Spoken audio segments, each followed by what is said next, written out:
Olá, pessoal, boa tarde.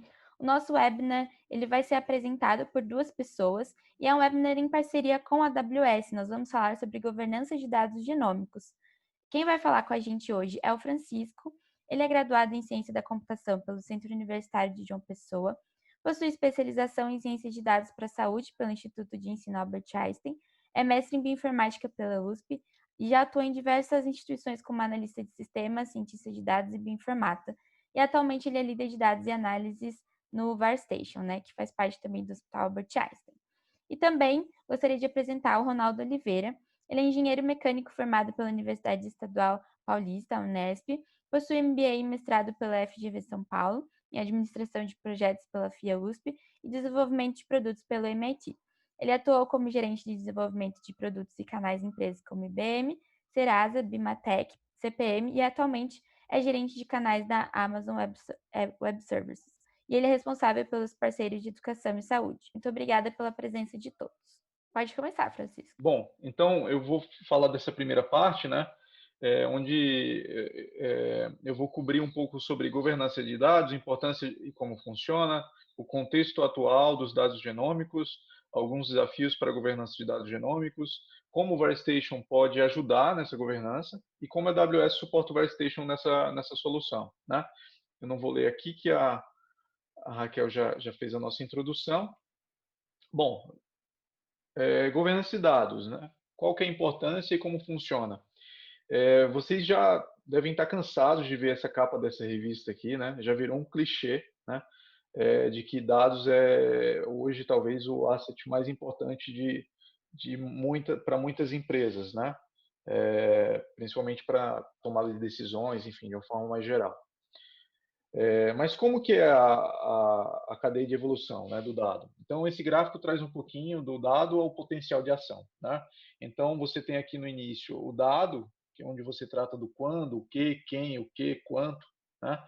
Você tem a informação, que é o como, é a organização dos eventos. Você tem, na mesma cadeia, quando você contextualiza, condensa e discute a criação de conhecimento, né, que é a análise e interpretação das informações, você chega ao porquê, e com isso você tem a compreensão, a sabedoria, e com a sabedoria o potencial de ação. Então vocês veem que você tem um ganho de complexidade, né, e também junto com um ganho de valor também ao longo dessa cadeia, até o potencial de ação. Bom, perguntas relevantes numa cultura guiada a dados, né? Numa cultura data-driven. Como e onde coletar o dado? Como compartilhar o dado? Né? Como definir padrões de estruturação para o dado? Né? Então, o dado ele pode ter vários padrões. Eu posso coletar a mesma pergunta, o mesmo dado, de diversas formas diferentes. Eu posso perguntar, por exemplo, um endereço, eu posso pegar um endereço como uma descrição, um texto, ou posso pegar endereço como latitude e longitude. Né? Como versionar o dado? Se eu vou tratar esse dado, se eu vou curar esse dado, como que eu vou versionar ele? Como garantir a segurança do dado? Né? E como facilitar a análise do dado? Então, todos esses temas são temas que circundam a governança de dados. Né? São temas, às vezes, que parecem até interesses conflitantes, né? E que fazem parte da natureza da governança de dados tratar deles. Né?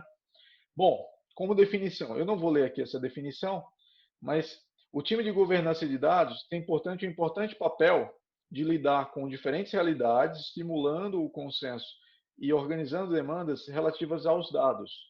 Essa atuação impacta diretamente mais qualidade e valor para toda a cadeia de evolução em uma cultura de decisões guiadas a dados. Como é que isso funciona, né? Os dados, eles têm uma cadeia de evolução também, né? Em relação à qualidade e onde cada etapa anterior impacta na posterior. Então, a qualidade dos metadados, a estrutura do dado impacta na qualidade dos dados, assim como a qualidade dos dados impacta na qualidade de informação, que impacta na qualidade da decisão e na qualidade da previsão. Né? Então, tem alguns elementos importantes aqui, metadados, estruturas para decisão, estruturas para previsão. né? Mas no final, se vocês quiserem perguntar mais coisas, a gente vai passar até o final dessa apresentação, vai ter a segunda apresentação e no final a gente vai ter uma discussão onde a gente pode voltar em algum desses pontos. E além disso, agora temos uma Lei Geral de Proteção a Dados, que é a nossa LGPD, né? Que é um conjunto de regras e previsões de penalidades para empresas que não se adequarem a boas práticas em governança de dados com focos em dados pessoais. Então, tem uma série de regras, né? É bem extensa. Recomendo a vocês que busquem material. É uma coisa que vai afetar todo mundo que trabalha com dado. E, enfim, não dá para citar cada um dos pontos aqui, mas é uma coisa que impacta diretamente na forma como você faz ou deixa de fazer a governança dos dados. Bom, e sobre o contexto atual dos dados genômicos, né? A gente sabe que um marco importante, né, o marco mais importante em relação a genomas, tratando principalmente do genoma humano, né, foi o projeto Genoma Humano, que durou 15 anos, né, foi de 88 a 2003, e custou cerca de 3 bilhões de dólares, envolvendo vários países, né. Então, no primeiro desenho, na primeira anotação, tínhamos aí em torno de 25 mil genes, alguma coisa assim, e hoje nós conhecemos cerca de 60 mil genes, sendo um terço disso sendo genes codificantes, os outros genes envolvidos com outras funções. E já nessa primeira largada, né, foram identificados mais de 1.800 genes relacionados a doenças, né? Então, isso resultou no desenvolvimento de milhares de testes genéticos, produtos biotecnológicos e ferramentas, né? Descoberta de novos elementos genômicos, discussões éticas sobre o posicionamento da sociedade a respeito da informação genética e imensa redução do custo para projetos posteriores, que é uma redução que continua acontecendo, né? Então, todo esse conhecimento ele continua evoluindo e hoje a gente tem a era das ômicas, onde a gente tem várias áreas que se utilizam dos dados de sequenciamento e que trazem, associam cada vez mais informações para trazer conhecimento relevante para a nossa biologia e para a biologia de outros organismos, né? Então, a gente tem inúmeras fontes de dados públicas e privadas, onde a gente lida com todo esse conhecimento e também são várias ferramentas, enfim, várias possibilidades aí de tirar proveito dessa informação. E aqui eu trago aqui um pouco mais de contexto em relação ao setor de saúde, principalmente, né? Como que a gente tira proveito desses dados, né? Então, esses dados eles podem ser usados no apoio de diagnósticos mais complexos, podem ser utilizados, por exemplo, no estudo da redução de custos com tratamentos, né? À medida que você tem um diagnóstico mais preciso, você também tem redução de custo. Expectativa do consumidor, né? Então, os consumidores estão cada vez mais exigentes, estão cada vez mais atentos ao que há disponível, né? De informação. Envelhecimento da população, né? Isso é também um fator importante para o qual essas informações elas serão importantes também para a gente lidar com isso. Atendimento personalizado, então a medicina de precisão, enfim, tudo que envolve dados cada vez mais individuais, né? Integração de dados e, por fim, muita informação, né? Ao mesmo tempo, estudos mostram que mais de 70% dos mais de 6 mil hospitais brasileiros não possuem sequer o sistema de prontuário eletrônico, que é um contraste muito grande, né? Bom, alguns desafios para a governança de dados genômicos. Aqui eu trouxe alguns tipos de dados genômicos, não se assustem, tá? Aqui a gente tem um dado de sequenciamento, um formato FASTQ, onde a gente tem o identificador da sequência, a sequência de fato, né? Com os seus A, seus T, seus G e seus Cs, né? E aqui embaixo a gente tem uma linha, tem mais uma linha, que é referente à qualidade de cada uma dessas bases, a qualidade de cada uma dessas bases da observação de cada uma dessas bases durante o sequenciamento, né? Aqui nós temos o formato FASTA, que é um formato mais antigo, é o formato comumente usado para armazenamento dos arquivos de genomas de referência. E aqui vem o resultado da comparação desses dois arquivos, que é o arquivo de variantes, né, onde a gente tenta fazer um mapeamento dessa sequência que foi sequenciado no genoma de referência e descobrir quais são as variantes que podem ser observadas aí. E dentre essas variantes, quais variantes podem ter alguma significância para aquilo que a gente está estudando, né?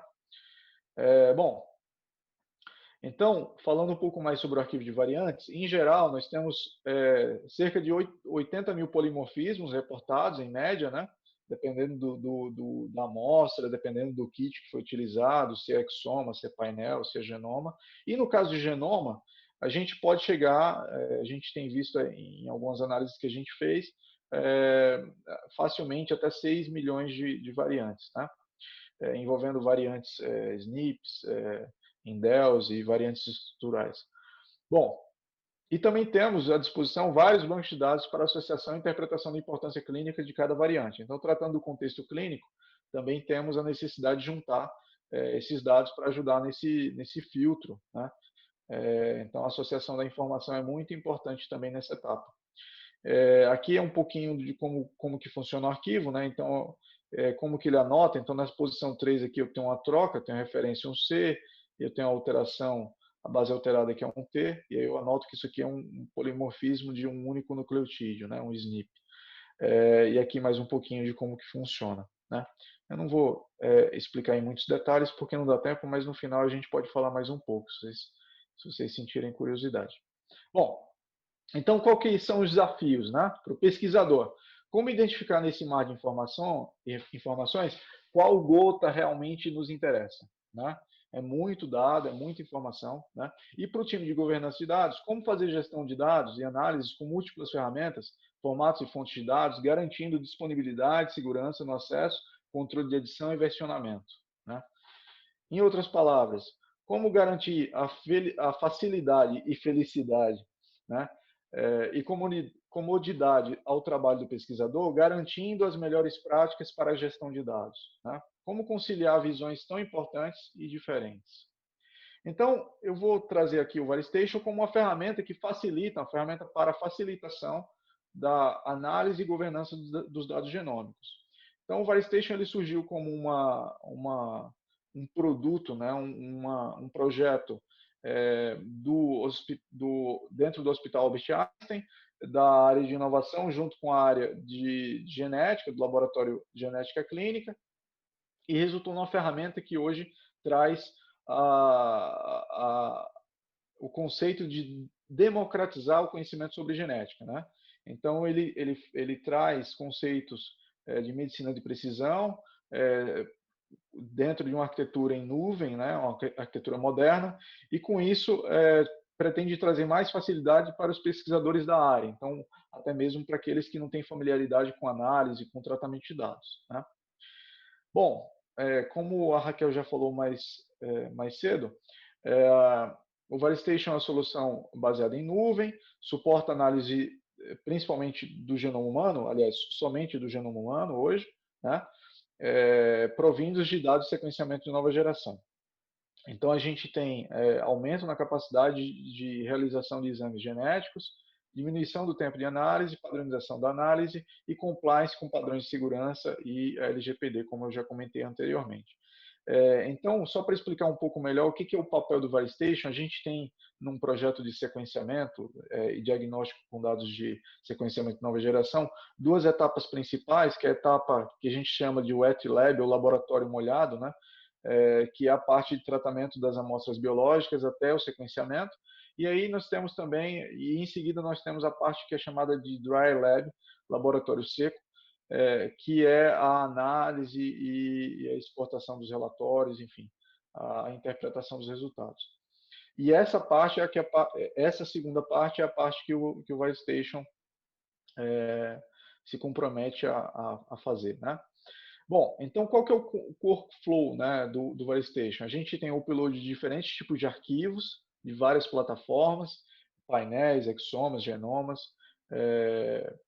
A gente tem o processamento, onde a gente faz o mapeamento, anotação por diversos pipelines. A gente tem pipelines validados e também customizados à medida que o cliente precisa fazer esse tipo de coisa. A gente também oferece essa funcionalidade. E trabalha com múltiplos algoritmos, né? Então, durante a análise, a gente faz pré-classificações automáticas, tem duas funcionalidades, que é a Smart Filter e a VARS ACMG, que eu vou falar um pouquinho mais para vocês adiante. E em seguida temos o relatório, onde os dados podem ser exportados, né, já no formato de relatório, ou podem ser utilizados como bases para o laudo. Bom, aqui é um pouco sobre o pipeline, ele é bem simplificado. No upload, você dá alguns detalhes sobre as amostras, sobre a amostra que você está subindo, a amostra que você quer analisar. Isso já ajuda também na escolha do pipeline, né? Em seguida, com o dado processado, você pode fazer diversos filtros combinados, inclusive, utilizando dados de representação em bases de dados públicas, enfim. O VariStation integra mais de 100 bases de dados de conhecimento genômico, né? E isso está tudo disponível aí na forma de filtros também. Aqui tem o VARS ACMG, que é a interpretação do nível de patogenicidade, né, com base na pré-classificação de variantes seguindo os padrões do Colégio Americano de Genética Médica e Genômica, que é o ACMG. Então, além disso, também tem uma previsão inteligente criada dentro do próprio VariStation. Então, isso tudo são coisas que facilitam no filtro das variantes, facilita para que você consiga garimpar naquele mar de informação que eu comentei anteriormente, né? E em seguida você tem os teus achados e você consegue exportar esses achados na forma de relatórios, né? E utilizar isso para laudos, enfim. Então, um overview, né?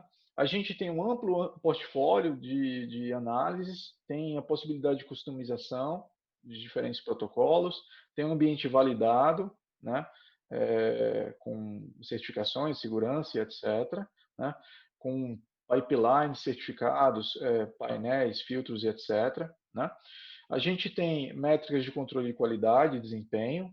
A gente tem, dentro do VariStation, um banco de variantes, com análises inteligentes. Então, você banqueia suas próprias variantes e também usa esse conhecimento, né, para classificar dados, novos dados, né? E a gente utiliza para apoiar essa análise a integração de mais de 100 bases de dados de conhecimentos genômicos. Outra coisa que é importante em relação à compliance, enfim, é que a gente também tem o fluxo para análises independentes dentro do VariStation, que significa que um mesmo laudo, por boa prática, ele deve ser analisado por mais de um analista, né? Então você tem a junção das análises de dois analistas ou três, enfim, e você tem um processo de revisão final que valida esses achados, esses resultados, né? E além disso, como eu já falei para vocês, a gente tem também a classificação, pré-classificação das variantes com base em regras, né, da CMG e da AMP. Bom, e como a AWS auxilia o VariStation nessa solução, né? A AWS é um conjunto de ferramentas, né, que suporta a arquitetura em nuvem, né, e essas ferramentas elas trazem bastante desempenho e segurança a um baixo custo. Então, são várias ferramentas disponíveis e são várias arquiteturas possíveis, né? Então, quais são os pontos importantes? Disponibilidade, escalabilidade, isso o Ronaldo vai falar um pouco mais em detalhes mais à frente. Gestão de recursos de monitoramento, infraestrutura como código, né, documentação, segurança e custo, obviamente. Então, aqui tem uma figurinha aqui de um exemplo de um desenho de arquitetura usando o Amazon EKS e também um exemplo de que é possível combinar várias ferramentas e ter muitas possibilidades para desenho de arquiteturas de aplicações, né? Bom, as dúvidas a gente vai abrir no final, depois da apresentação do Ronaldo. Então eu vou convidar o Ronaldo aqui para falar e aí depois a gente volta para bater um papo. Então, gente, boa tarde a todos. Primeiro, eu gostaria de agradecer o convite para palestrar aqui e explicar um pouquinho o que é a AWS, porque eu estava pensando durante a palestra do Francisco, como a nossa plateia é de muitos médicos, talvez eles não saibam o que é a AWS, eu decidi até de última hora inserir um slide. Para quem não conhece, a Amazon, né, que é a Amazon Varejo, ela foi fundada em 94 pelo Jeff Bezos, E desde então, até para quem não conhece, esse é o primeiro logo da Amazon. Aqui tem o rio Amazonas, descendo pelo rio. E desde então, foram montadas várias unidades de negócio, né? A Amazon montou o Amazon Publishing em 2005 para publicação de livros, tem o Kindle, que é de 2007. E para quem não sabe, em 2006 foi fundada a AWS, que é a Amazon Web Services. A AWS ela foi fundada por quê? Toda vez que a Amazon enfrentava um Black Friday, ela tinha que comprar muitos servidores e ela tinha muita disponibilização de infraestrutura. Depois disso, o que acontecia? Ficava uma ociosidade incrível, né? Tremenda de servidores vazios e decidiu-se naquela época se alugar o excedente, né? E se criou uma outra unidade de negócio. Desde então, né? A gente está falando já de 14 anos se foram. Eu estou na Amazon desde 2014, então eu sou funcionário número 37 da AWS aqui no Brasil. E a gente trabalha basicamente com aluguel de infraestrutura, ou seja, em vez de você comprar um servidor, você aluga ele. Você pode alugar 1.000, 10.000 e depois por hora ou devolver no outro dia. E como você trabalha nesse modelo, os requisitos de segurança são extremamente altos.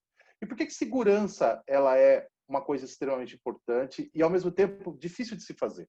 Primeiro é a visibilidade que você tem. Dificilmente você vê um ataque. Às vezes você descobre o ataque depois que ele foi feito, depois de muito tempo.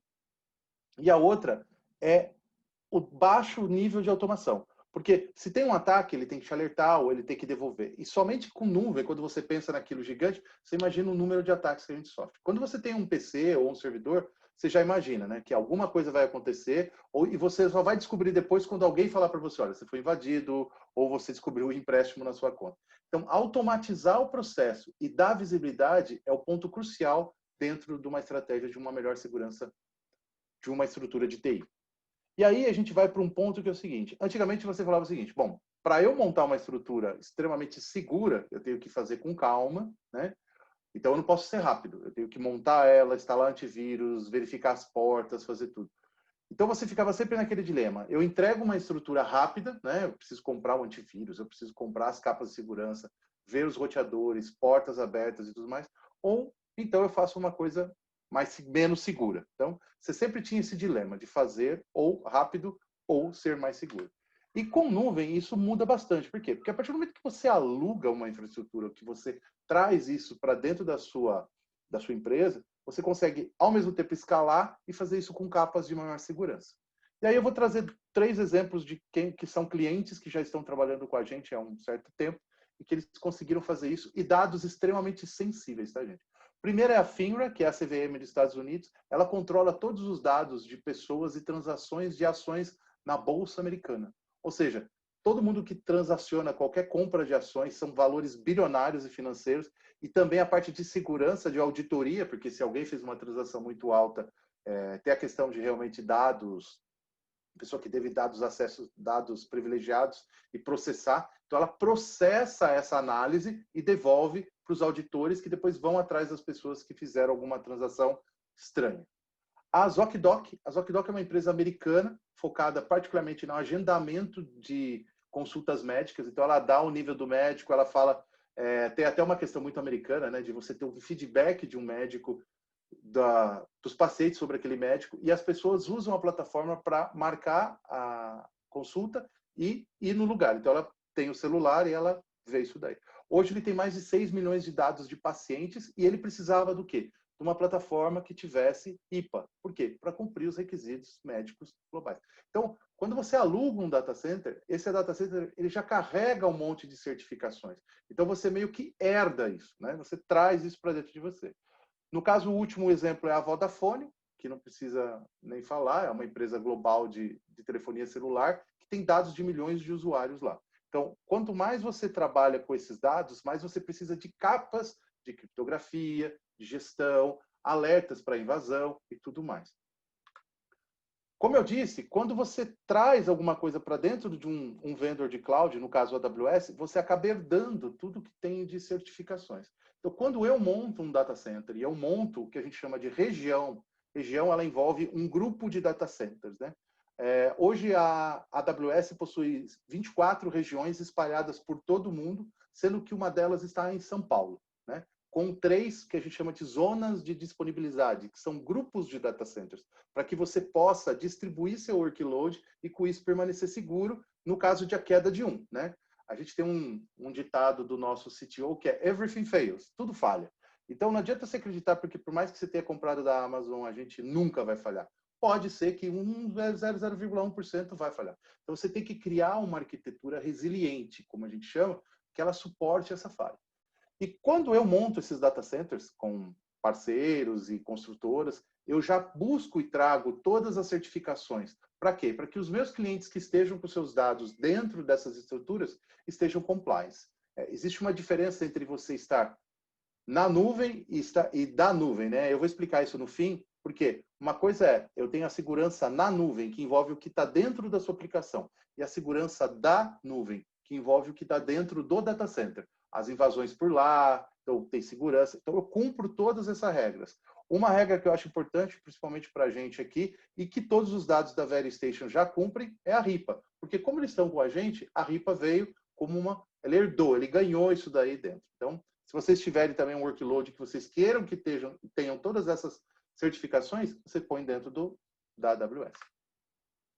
E uma coisa que é interessante, quando você começa a escalar seus dados e trazer, e quando a gente fala escalar imagina que você tem um dado e você começa a colocar dados muito rapidamente. No mundo real, você teria que comprar mais servidores, comprar mais discos, comprar mais storage. Em nuvem, você simplesmente aluga mais. Então, você está alugando 1 terabyte, no dia seguinte você pode estar alugando 1 petabyte. Você não precisa comprar mais um disco. E depois você pode apagar esse dado também. E você tem que saber o dado, quando ele foi armazenado, você consegue fazer uma gestão dele, até porque a gente tem storages com preços diferentes. Você pode falar, olha, esse dado vai ficar 6 meses num acesso hot, ou agora que ele já tem 1 ano e ninguém acessou, ele vai para o archive, que é tipo 1/10 do preço. Então você consegue gestar o dado. E é isso que a gente tem trabalhado muito com a VeriStation, até porque a gente sabe que dados médicos, no primeiro ano, muita gente acessa, mas depois de 2 anos, e aquele dado às vezes precisa ficar gravado por 10 a 20 anos, 1% daquele dado é acessado. Então você tem que gravar eles, mas você tem que ter algum processo, não só de arquivamento mais barato, como também de compactação. Tá?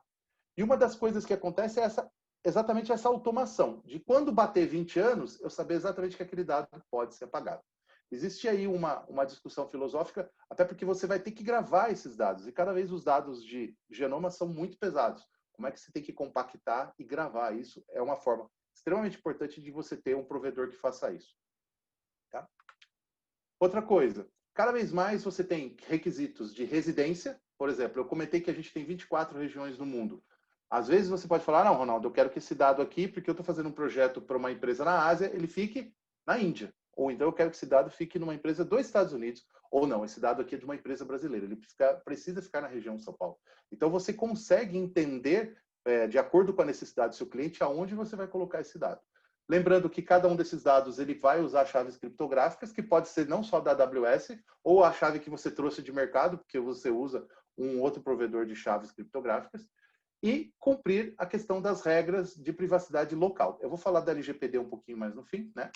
E uma outra coisa, você tem ferramentas que ajudam para você ficar conforme. Então a gente vai falar que eu não só cumpro as questões da AWS fornece ferramentas, mas eu tenho ferramentas que são de mercado, porque num caso de você precisar Symantec, ou uma Trend, ou outras camadas de antivírus, né? A gente tem até McAfee, você consiga usar ferramentas de mercado. E o que é mais importante de tudo isso que a gente está falando são os ciclos de automação, principalmente automação de risco. Por quê? Risco é quando a gente começa a trabalhar risco, o risco tem a ver até com questões de valor, né? Por exemplo, quando você tem hoje a gente tem muitas invasões que o hacker ele não está invadindo para roubar o seu dado, mas ele está invadindo para usar a sua infraestrutura, às vezes para minerar Bitcoin, ou às vezes para pegar algum dado ou informação para alguma finalidade específica. Como é que eu consigo automatizar o quê? Certas pessoas ou certos logins, eles APIs, né? Eles só podem fazer determinado tipo de acesso. E qualquer outra coisa que aconteça em relação a isso, o sistema automaticamente alerta o chefe de segurança, o chefe de infraestrutura ou o CIO. Então você começa a monitorar sistemas de ocorrências. E até para quê?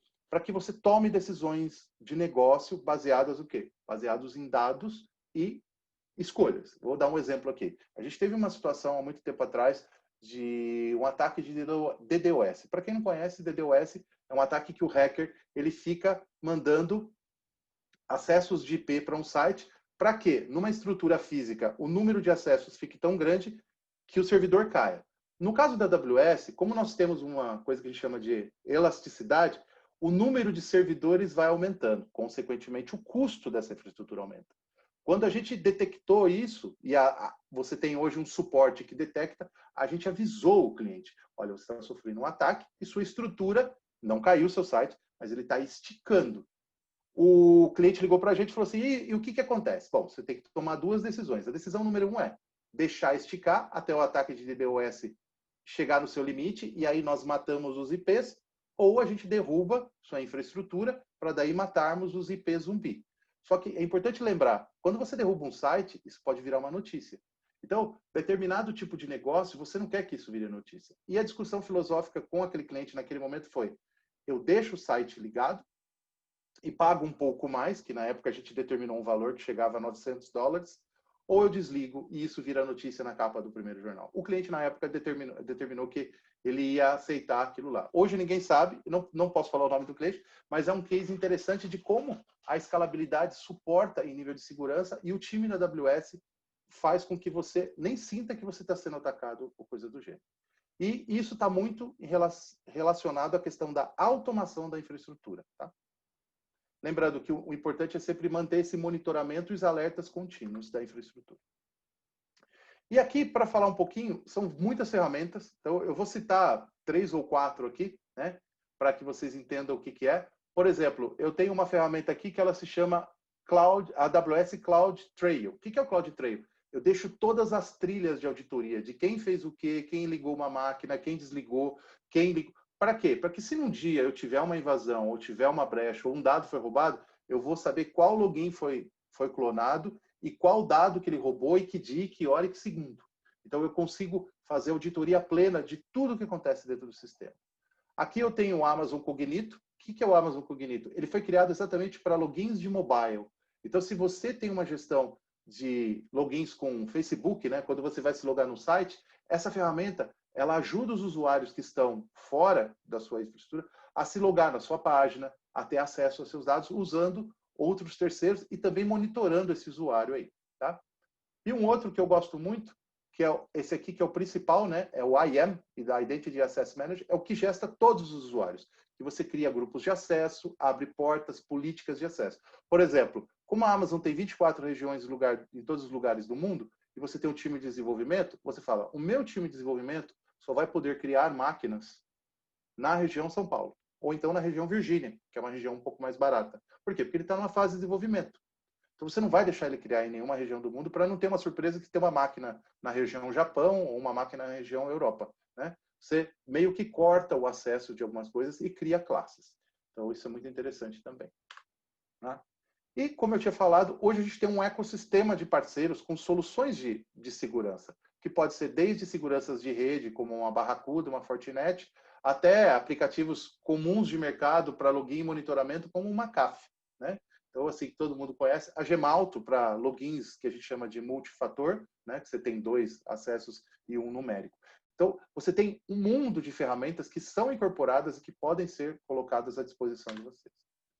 E aí eu volto agora, a gente já está no fim. Quando a gente fala de segurança compartilhada, quando você é dono do seu data center, você é responsável por fazer toda a segurança de tudo isso daqui.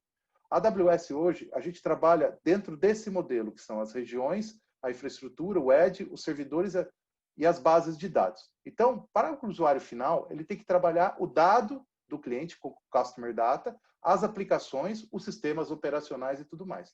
É o que a gente chama de segurança de responsabilidade compartilhada. Por que é compartilhado? É como eu disse para vocês, você tem o que está na nuvem e o que é da nuvem. Da nuvem é o servidor, a parte do que é a máquina, acessos a essas máquinas, acesso. Isso eu vou garantir e eu garanto e provo através das certificações que eu tenho. Só que quando você coloca uma aplicação na nuvem, você pode ter uma senha de acesso como admin, senha 12345. Ou seja, isso é responsabilidade do usuário. Então, é importante colocar os patches, todas as updates de bancos de dados. Isso fica sempre na parte do usuário. E nesse caso, a gente fala que vocês têm uma vantagem, porque você ainda tem uma camada adicional, que é a camada da VeriStation. A VeriStation vai garantir a segurança na nuvem para vocês. Então, o importante é você ter um parceiro que tem capacidade técnica e de garantir essa segurança, sendo que a AWS já entrega todas as certificações e garantias dentro do data center dela. E agora a gente está no final. A LGPD, é importante comentar, a LGPD ela não se trata apenas de segurança dos dados numa nuvem ou nos dados de internet, mas ela se trata de um processo de segurança que vem desde a captação do dado, que pode ser físico através de um scanner, a digitalização dele e depois da disponibilização dele, né? Quando você faz isso, você tem que garantir que você vai ter um modelo de gestão seguro em todo esse processo, né? E aqui eu deixei um link para vocês, se vocês quiserem ver o manual da AWS sobre o tema.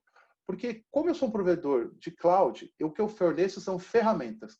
E eu indico como que você usa as ferramentas para cumprir a LGPD. Ou seja, durante o escaneamento, destruição do dado, se for um papel, né, não um documento, mas depois criptografia nas transposições de dados, às vezes entre regiões ou entre uma página web, criar as camadas de proteção e tudo mais. Então, lembrando sempre, a LGPD, não é que a Amazon é aderente à LGPD, mas toda a aplicação tem que ser. Então, como a gente separou na segurança compartilhada, você tem um pedaço que a Amazon consegue fazer, mas existe uma responsabilidade da aplicação e até do usuário. Então, tem que ser uma responsabilidade integrada de todos. Tá? E, por último, vou deixar aqui um depoimento do pessoal da ZocDoc. Como eu disse, eles são uma empresa extremamente interessante. Eles tinham 6 milhões de usuários, eles não conseguiam crescer mais. Eles precisavam de uma plataforma IPA no ambiente de 12 meses e eles migraram tudo para a AWS. E isso ali de forma segura. Por quê? Eles conseguiram garantir isso com uma camada de criptografia, movendo os servidores dele e, ao mesmo tempo, dando acesso aos usuários de forma segura. Não é uma jornada estática. O que eu quero dizer estática? Segurança faz todo dia. Segurança é a visibilidade, é o controle, é o NOC, é a gestão do usuário, a senha, é trocar a senha. Então, fica a dica para vocês. Você não tem uma coisa segura, ela é segura a cada dia. Você tem que garantir essa segurança e, para isso, você tem que ter ferramentas, automação e monitoramento constante. Tá? Os hackers e os invasores estão sempre aprendendo novas técnicas, então a gente tem que estar sempre atento ao que está acontecendo. Tá? E é isso, gente. Eu deixo aqui o link de todas as questões, se alguém tiver curiosidade sobre os certificados que nós temos, compliance, e também um projeto que a gente tem dos 1000 genomas. Se alguém quiser olhar ali, é muito interessante também. Ok? E é isso. Muito obrigada, Ronaldo, pela excelente apresentação. Bom, pessoal, a gente deixa esse tempo aberto agora, né, 20 minutos, para responder perguntas, caso vocês tenham aqui no chat. Enquanto isso, Francisco, não sei se você gostaria de fazer mais algum comentário em relação à apresentação. Acho que teve bastante informação, né, e eu acho que agradecer também o Ronaldo, né, a parceria aí nessa apresentação. Acho que ficou bem complementar, né? Então, a primeira a gente falou um pouco mais das situações dentro da academia ou da clínica, né? Da pesquisa clínica, enfim. Também não deu tempo de comentar cases de clientes nossos, porque o tempo é mais curtinho, né? E enquanto o Ronaldo trouxe um pouco mais da visão técnica das certificações, enfim, daquilo que a Amazon, que o VeriStation tem por padrão, né? Só pelo fato de estar usando o Amazon, né? Não, eu queria agradecer todo mundo e até deixar aqui um comentário, já que ninguém vai fazer a pergunta, eu vou colocar algumas coisas aqui, né? Principalmente a questão da segurança em nuvem, acho que tem muita discussão sobre nuvem pública, nuvem privada, né? E é sempre a gente fala o seguinte, né? Quando você vai para um provedor privado, na verdade, você tem que comprar as ferramentas, porque você fica meio fechado naquilo lá. E dentro da nuvem pública, você trabalha num ambiente que tem muito mais gente. Ao mesmo tempo, as pessoas falam, mas tem muito mais empresas usando aquilo lá, então parece que é inseguro, mas é exatamente ao contrário, né? Porque como tem mais gente testando o modelo, você tem mais suporte até a segurança. Você tem muito mais pessoas olhando a nuvem da Amazon, olhando tecnicamente, prevendo qualquer invasão, monitorando o tempo todo. Eu tenho clientes como Nubank, Croton. Então, quando acontece alguma coisa, todo mundo fica sabendo. Então, a gente é muito mais atento às questões de segurança do que você está fechado, às vezes, no seu próprio data center, que muitas vezes você nem sabe o que aconteceu. Então, eu deixo sempre essa dica, porque existe muita discussão. Pô, mas... E aí eu falo sempre que é uma dúvida, né? As pessoas falam assim, nuvem pública parece que todo mundo entra lá, é um prédio público, né? Todo mundo entra a hora que quer e na verdade não é nada disso, né? Ela é pública porque qualquer um pode comprar, mas você tem muitas camadas. É como se você tivesse um hotel. Você tem um porteiro, você tem uma chave, o cara do hotel. Para entrar no elevador, você tem que passar a chave lá para subir. Então, assim, ele não é tão público, qualquer um entra em qualquer quarto. Então, eu vejo mais nesse modelo, até para fazer uma analogia para o mais leigo que está assistindo a gente. Eu acho que uma coisa interessante que você falou também é que muito dessa configuração não é só responsabilidade da segurança, não é só responsabilidade da AWS, né? Sim. Tem também a configuração dos clientes, enfim, das empresas, mas que a AWS facilita muita coisa, né? A gente apoia, o que a gente fala é o seguinte, o usuário, às vezes, ele peca, né? Ele se engana, ele faz exatamente como eu brinquei, né? A senha é 1, 2, 3, 4, 5. Então, você tem que meio que criar ferramentas. Não faz isso, né? Tem que ter uma letra alta, uma letra baixa, um caractere símbolo. Então, você força ele a melhorar a criptografia. Mas o hacker, ele está sempre criando, todos os invasores, eles estão criando ferramentas. A segurança, ela é compartilhada. Eu falo que ela é compartilhada, e eu falei da LGPD, porque todos nós somos partes da segurança, né? Voltamos à história do hotel, né? Se você der sua chave para um desconhecido, ele vai entrar no hotel, vai falar, não, eu sou hóspede, e vai entrar e vai subir no seu quarto. Então, quanto você garante isso, né? A responsabilidade não é só do hotel, a responsabilidade é da chave, de você que não entregou a chave a um desconhecido. A gente tem muitos casos, por exemplo, e isso é muito... pra você ter uma ideia, a gente tem uma ferramenta de monitoramento do GitHub. Porque tem muito desenvolvedor que, sem querer, ele está na hora do desenvolvimento, ele sobe a chave e a senha no GitHub. Então, a gente já tem ferramentas que captam isso. Tipo, toda hora ele está rastreando o GitHub para ver se pega a senha lá. Para avisar o cara, você pôs uma senha no GitHub. E aí, automaticamente, bloqueia a senha para alguém não entrar lá. Né? Então, a gente faz o papel e até papel além. Mas o usuário, ele tem uma responsabilidade disso aí também. Por isso que eu sempre falo isso, porque as pessoas falam, não, essa aqui eu não tenho responsabilidade nenhuma, eu quero uma empresa que faça todo o LGPD. Então, você sempre também vai ter uma responsabilidade na LGPD. Todos nós, né? Todos nós, usuários, também. Uma coisa que não ficou nessa apresentação, mas que é importante do ponto de vista das análises e que também é facilitada pela infraestrutura em nuvem, é a questão da reprodutibilidade, porque a gente consegue manter múltiplas versões dos pipelines, né? Consegue trazer de volta, a gente não tem aquele problema de ficar sempre fazendo manutenção em cima do mesmo servidor, enfim. Então, facilita o armazenamento do histórico, de logs, das configurações. E isso ajuda bastante na reprodutibilidade, no compliance como um todo, né? O que eu acho muito interessante, eu sinceramente, eu estou apaixonado por Genoma, né? Desde que eu conheci a VeriStation, eu tenho falado muito com o Murilo, eu acho o tema fantástico e eu acho que esse é praticamente o futuro da medicina. Né? Então, e como a computação, nesse sentido, ajuda nessa questão de você inovar rápido, porque você imagina que vocês aqui da VeriStation tivessem que comprar, toda vez que você faz uma análise, vou comprar 1000 servidores, vou deixar aqui. Hoje tem análise, não, hoje não tem, fica tudo parado. Então, você aluga, né? E aluga, analisa e desliga. Então, isso te dá, ao mesmo tempo, velocidade. Imagina que chegam 100 hospitais simultaneamente e fala, cara, eu preciso que você analise 50 mil genomas. Eu não vou deixar vocês na mão. Eu vou disponibilizar servidores para vocês analisarem e na semana que vem, se não tiver nada para analisar, não tem problema nenhum também. Então, essa flexibilidade que eu acho que a nuvem pública traz, que é a questão realmente do processamento, que no mundo tradicional você não ia conseguir fazer. Né? Então, uma nova realidade. E para o pesquisador, né, que precisa dessa infraestrutura com agilidade, pesquisador que está dentro de uma instituição e etc., né, você tem uma ferramenta como o VeriStation que tem essa escalabilidade, né, porque muitas vezes tem um conflito de visão ali, às vezes, com governança, e muitas vezes o pesquisador se sente como o personagem daquele conto do Saramago, né, do conto da Ilha Desconhecida, que é um conto que fala de um plebeu que vai pedir ao rei um barco, né, e aí tem uma série de burocracias do reino, e ele tem que explicar pro reino e para todo mundo que está envolvido no processo por que ele precisa de um barco para buscar uma coisa que é desconhecida, né?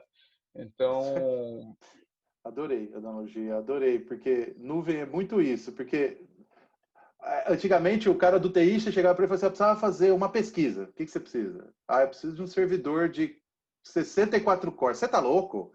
Cadê o projeto? E o retorno sobre investimento? Você sabe quanto custa o servidor dele? Aí começava toda uma discussão filosófica, porque a máquina custava 1 milhão. Eu já trabalhei num projeto desse, que tinha a ver até com o que a gente está falando aqui, né? Que era análise de fraude. E na época o servidor custava um absurdo. E ninguém queria comprar. E não existia forma de alugar.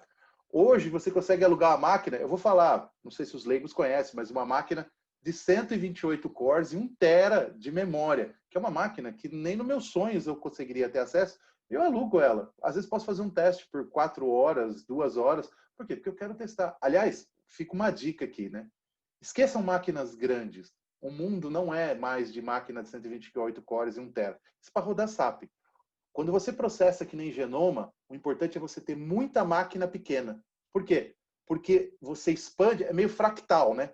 Você pega 50 mil máquinas, divide várias contas. É como se você conseguisse que uma mulher desse à luz, 9 mulheres dessem à luz a um bebê, né? Em um mês. Por quê? Porque eu consigo pegar todo aquele genoma, picar as contas e fazer o algoritmo trabalhar em 10 mil servidores. Então você começa a trabalhar de uma maneira fractal. Então, são inovações que você consegue fazer hoje que antigamente você não conseguia.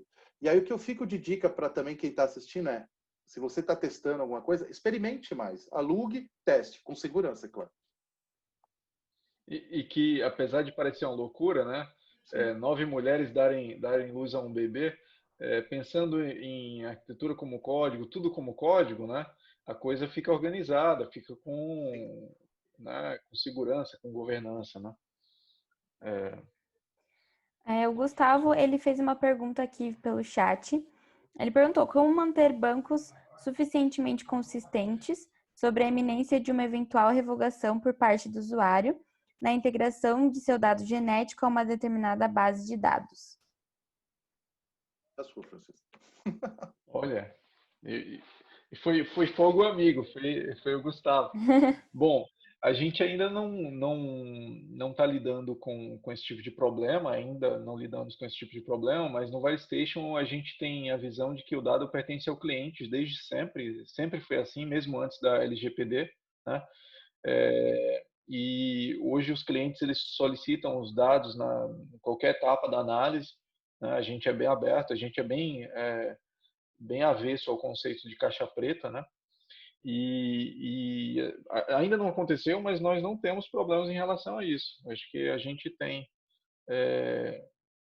que se adequar, né, a essas novas necessidades. Ainda não chegou, mas acho que para isso a gente está desenhando, né, protocolos internos para saber como agir quando essa demanda chegar. Boa pergunta, obrigado pela pergunta, Gustavo.